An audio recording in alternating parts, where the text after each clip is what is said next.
for 36,000 years. 2 kings. They ruled for over 64,000 years. Some of the rulers mentioned in the early list, such as Etana, Lugalbanda, and Gilgamesh, are mythical or legendary figures whose heroic feats are subjects of a series of Sumerian and Babylonian narrative compositions. The early list names 8 kings with a total of over 200,000 years from the time when kingship descended from heaven to the time when the flood swept over the land, and once more, the kingship was lowered from heaven after the flood. After the flood, the king list records kings who ruled for much shorter periods of time. Thus, the Sumerian king list not only documents a great flood early in man's history, but it also reflects the same pattern of decreasing longevity as found in the Bible. Men had extremely long lifespans before the flood and much shorter lifespans following the flood. The Sumerian king list truly is a perplexing mystery. Why would the Sumerians combine mythical rulers with actual historical rulers in one document? Why are there so many similarities with Genesis? Why were ancient kings described as ruling for thousands of years? These are just some of the questions that still remain unanswered after more than a century of research. At the pinnacle of the Anunnaki hierarchy resides Anu, the Sky Father, sovereign of the celestial domain and the embodiment of the heavens. According to the ancient texts, Anu's reign transcends the governance of a pantheon. It represents the cosmic order, the balance between the celestial and the terrestrial. Anu's existence, shrouded in time, paints a picture of a being whose wisdom and power were beyond comprehension. As the ruler of Nibiru, the home planet of the Anunnaki, Anu's decisions were pivotal in the shaping of human history and the destiny of Earth. The tales speak of Anu's arrival on Earth as a colonizer, but seeking to bridge the gap between worlds. His mission was said to revolve around the acquisition of resources vital for his home planet's survival. Gold, with its unique properties, played a crucial role in this interstellar quest. Alalu, according to the ancient texts, was a predecessor to Anu's throne. His reign, marked by both achievement and discord, eventually led to his downfall and subsequent flight from Nibiru, a power struggle that would see him dethroned. His story is a testament to the turbulent politics of the Anunnaki. Banished yet undeterred, Alalu's odyssey took a fateful turn as he set his sights on a distant blue-hued world, Earth. Steering his spacecraft through the vast, uncharted void, Alalu embarked on a solitary journey, driven by the hope of redemption and a chance to reclaim his lost stature. Upon arriving on Earth, Alalu's discovery would send ripples through the fabric of both Nibiru and Earth's future. It was gold, the precious metal that held the key to Nibiru's atmospheric woes, that Alalu found in abundance on this young, vibrant planet. This monumental find would not only vindicate Alalu, but also beckon the Anunnaki to Earth, setting the stage for their grand enterprise. Alalu's communication back to Nibiru, laden with the promise of gold, served as a beacon for Anu and his kin, drawing them to Earth's bounteous lands. Thus Alalu, the precursor, became the catalyst for the Anunnaki's involvement with Earth, intertwining their destinies in a saga of exploration, exploitation, and eventual enlightenment. Father Carlos Crespi Croce was born in Milan, Italy in 1891 and died in 1982. He was a Salesian monk who dedicated his life to worship and charity and lived in the small town of Cuenca in Ecuador for more than 50 years.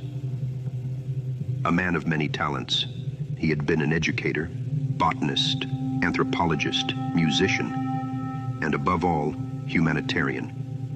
Because of his missionary work, he became close to the indigenous people of Ecuador and was a highly respected person among the tribes, who considered him a true friend of theirs. The indigenous people gave Father Crespi gifts of ancient artifacts to thank him for the work he was doing to help them. They said the items brought to him had been found in subterranean tunnels in the jungles of Ecuador, spanning more than 200 kilometers, starting from the village of Cuenca. The amazing artifacts given to him had uncanny similarities with civilizations of the East and were enough to fill up a large museum. Father Crespi was trusted by the Vatican to open a museum in the Salesian school at Cuenca, and up until 1960 it was the largest museum in Ecuador. However, Crespi suggested that there was an obvious connection between the artifacts and the ancient civilizations of Babylon and Sumeria. What he did not consider is that such a suggestion would go against mainstream opinions. A short time later, the museum was burnt down and most of the artifacts were destroyed, with the exception of a few that he managed to save. However, when Father Crespi died, all the remaining artifacts were hidden from public view forever. Rumors suggest that the artifacts were shipped to the Vatican. Father Crespi claimed that most of the symbols and prehistoric representation on the artifacts are older than the Great Flood. Explorer Richard Wingate mentioned that the artifacts were identified as Assyrian, Egyptian, Chinese, and African. The credibility of Father Crespi and his collection is not under doubt. However, the age and the origin of the items is still unknown, and the fact that all of them vanished makes it more difficult to research further into their origins. Just imagine what the revelation of such a treasure would mean for the books of archaeology and our perception of human origins. Are presented as ufologists don't present graves. The alleged three main alien species: the Greys, the Nordic, and the reptilians. Those three alien species are white supremacy and white racism. The Nordics and the Greys are white people inserting themselves into the UFO narrative. And the reptilians are white people demonizing the black pilots of the true UFO narrative.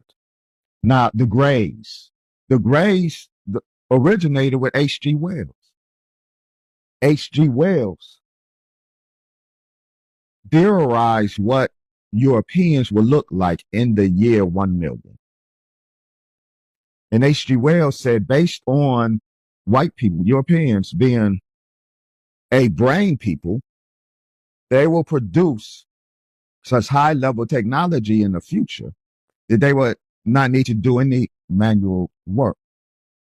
So the brain will grow and their head will grow to accommodate their increased brain mass, but their body will atrophy because they don't have to use limbs.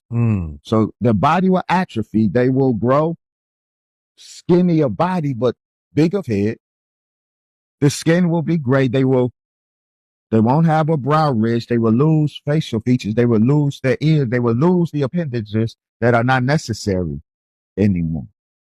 So he projected the future European in the late 19th century. His future European that was presented as science fiction, but science fiction based on H.G. Wells's learned observation. But what was presented as learned science fiction in the 19th century was made ufological fact. Now, the ufologists are real transparent with these grays. So now they're saying they're not extraterrestrial, they're extra temporal. They don't necessarily come from another planet, they come from another time period. They are the future man coming back. But by future man, the gray is by definition of future European. So the gray is transparently white people in the future. And ufology, or the UFO narrative, has been hijacked by white people through the Greys and through the Nordics. And of course, Nordics, these white people from Venus. The government established in the holy city of Mecca is a government of 12 men. The Honorable Elijah Muhammad describe them as the 12 major scientists. In the Anunnaki, the Sumerians talk about the 12, the Council of 12 among the Anunnaki gods, but not just Sumerian Anunnaki, all of religion, certainly all ancient religion is anchored in the acknowledgement and the worship of this Council of 12 gods rooted in Mecca. The 12 men who occupied those 12 seats of supreme power in the universe, they pass that seat from father to son. Among the 12, one is supreme over all of them. That's the supreme being, not just of earth, but the Lord of all the world.